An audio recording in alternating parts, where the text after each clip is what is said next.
Yo, welcome sa Timan, tara na at pakinggan. House and apartment ideas dito mo matatagpuan. From budget-friendly builds to food trip na solid. Swabe ang content, every vlog ay malupit. Yo, loft house, tiny home tips para makatipid. Pati adventure rides sa vlog ay sumasabit. Food spots, good vibes, kwela bawat frame. Sa Timan channel, iba ang dating, legit ang game. Halina't samahan kami sa aming adventure. Mga ideas na sure ball pang future. Like and subscribe, mga ka-budget meal. Sa Timan fam, good vibes ang feel.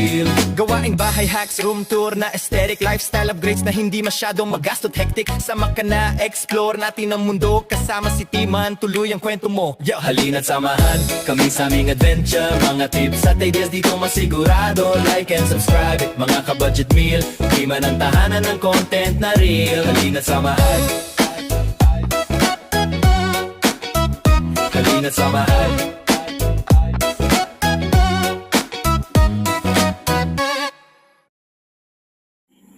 So, ayun guys, ito na nga pala yung ating Peruvian apple cactus. Gabi talaga ito binablog para nakabukas yung kanyang mga flower. Yan o. Ganda. Ito pa sa baba. Ayun o. Ganda no. Tapos pag hinawakan yan, ang dami niyang ano. Tapos ikakain natin dito. Ayan. Dami o. Tapos, ayun nga, full bloom siya. Dahil ganito karami yung flower niya. Ayan o. Ayan. I-reveal ko na lang po yung fertilizer natin ginamit dyan. Sa mga susunod. Kaya kung hindi ka pa nakakapag-subscribe sa ating channel, aba, mag-subscribe ka na para matuto kang magtanim ng Peruvian apple cactus. Ito yung sa side niya o. May mga hindi pa... Meron pa mga hindi pa sumisibol. Bumubuka na bulaklak. Ayan. Ganyan siya guys. Teka lang, pakita ko sa inyo. Ayan o. Pakaganda.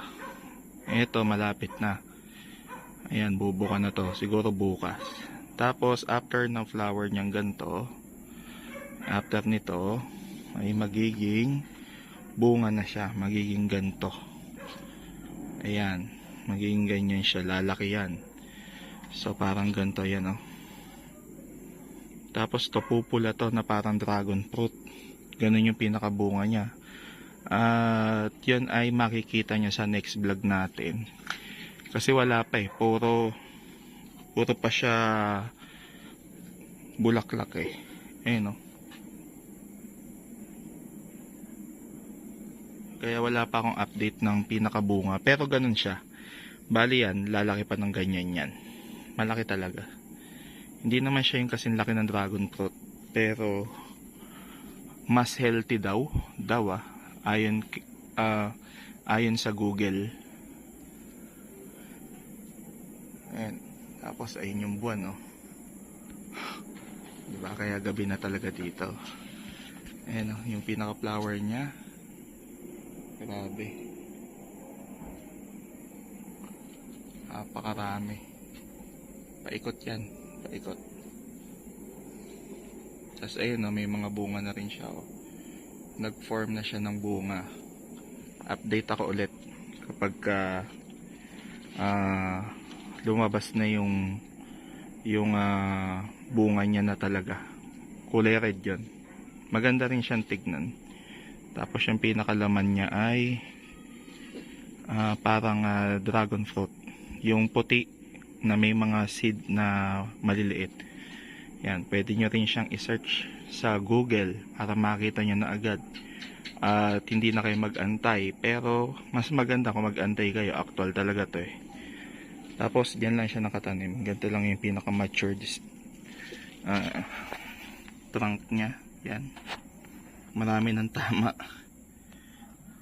Bali, ilang puno to? 1, 2, 3, 4. Doon sa likod to. 4. Yun. Grabe guys. Hanggang ilalim yan. May flower yan. Iba talaga yung fertilizer na ginamit natin dito guys. Talagang nagwala eh. Full bloom talaga siya. Kaya yun ang mga abangan natin dito sa ating channel. Hindi lang tayo pambahay, panghalaman pa, kasi kasama talaga yan sa design ng bahay, yung may mga ganyang klaseng halaman.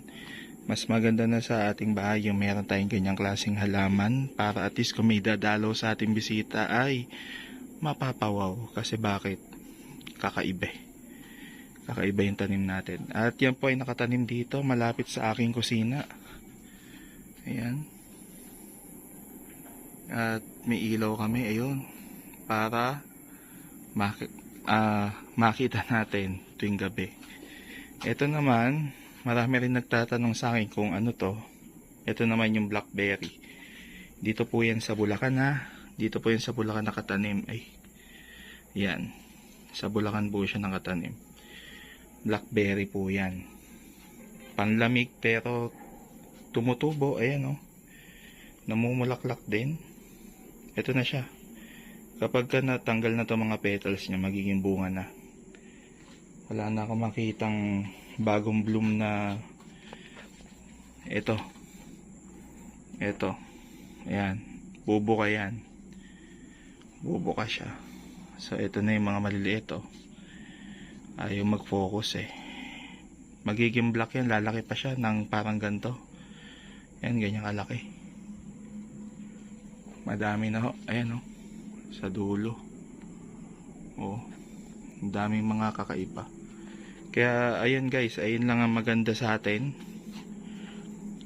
Yung pati yung mga halaman ay hindi gaanong kilala. Ayun pala. Ganyan pa ako ng bulaklak eh. Para at least mapakita ko sa inyo. Ayan oh. Ganyan siya pag nakabuka. Ayan, napakaganda. Ayan, kasi nga pag ang inyong halaman ay hindi common, ay ma-appreciate ng mga bisita nyo yan. Sasabihin, ba mayroon kayo pala nyan? Parang ganito, tinan nyo, pakita ko sa inyo to. Ayan, sa bahay namin yan. Ito oh. Yan, alam nyo ba kung ano yan? Rosemary. Ayan yan oh, kanyang karami oh. Kanyang karaming rosemary. Ang bubungad, ang bango niyan guys, kapag ka natapik yung ganon. Ganyan siya oh. Nahihirapan mag-focus yung cellphone ko. Green na green yan. Hanggang doon. Tapos ano pa ba meron ako dito? Bayabas. May bayabas ako sa paso. Ganito kalalaki bunga niya. Lilibot ko kayo sa garden natin. Samantalin natin hanggat gabi kasi mainit talaga pag umaga eh. Ayan siya oh. Nasa paso lang. At sige, pakita ko na sa inyo yung laman. Baka sabihin nyo eh, nilagay ko lang eh. Ayan talaga yan guys. Babalutin nyo ng plastic syempre para hindi siya butasin ng mababait na insekto.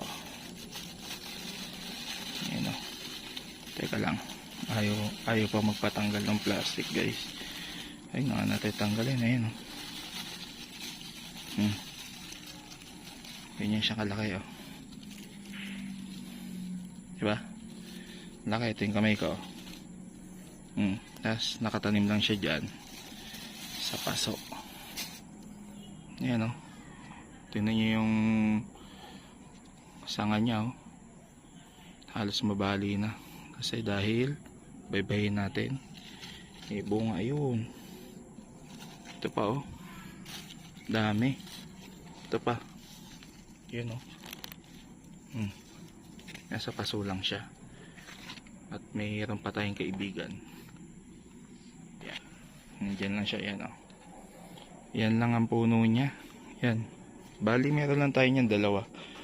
So yun guys, ulit-ulit pag kaya nakita yan ng bisita nyo, mapapawaw. Kasi bayabas nasa paso, nagbubunga, ang lalaki pa. Sangka pa. At ayun lang guys, salamat sa inyong panonood. At magkita-kita tayo sa susunod ulit na vlog. Ito saging nasa paso. Ayan, update ako kung ano man ang mga nangyayari dito sa ating garden para makapagbigay din ng kaalaman. Kasi Yung mga halaman, kailangan din yan sa ating bahay para gumanda.